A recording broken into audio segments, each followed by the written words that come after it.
Today's movie is Kill 'Em All, the single most embarrassing ripoff of another film that I've seen since March.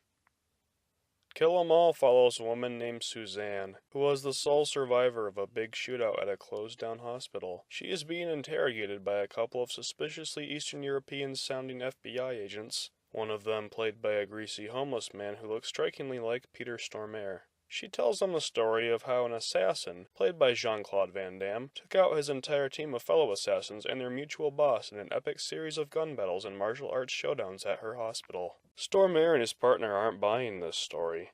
In fact, it seems like she's got something to hide. Turns out she's not crippled at all. Turns out she's actually Kaiser Soze.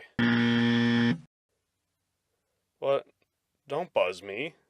The reference is obvious because this is a Usual Suspects ripoff packaged as a Jean Claude Van Damme shoot-em-up. Shame on you, take that down and get that out of here. There is so much Usual Suspects here, it's embarrassing. From the seemingly helpless main character being interrogated, to the plot that jumps back and forth between the interrogation scenes to scenes of the suspect's story, to the big final act to reveal that the suspect was the criminal the whole time, and skillfully lied their way out of this situation, to the fact that the suspect was able to spin this tale by reading off of items in the room that the interrogator wasn't paying attention to.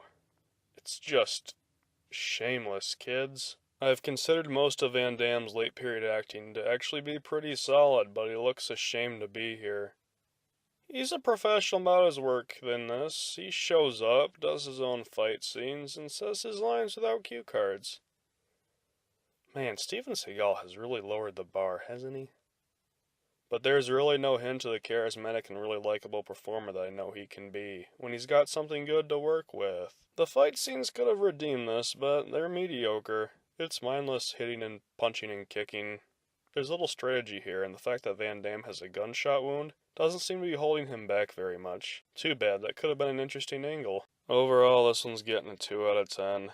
Just set up 2 TVs and put on The Usual Suspects and Sudden Death at the same time. You'll enjoy it more. I guarantee it.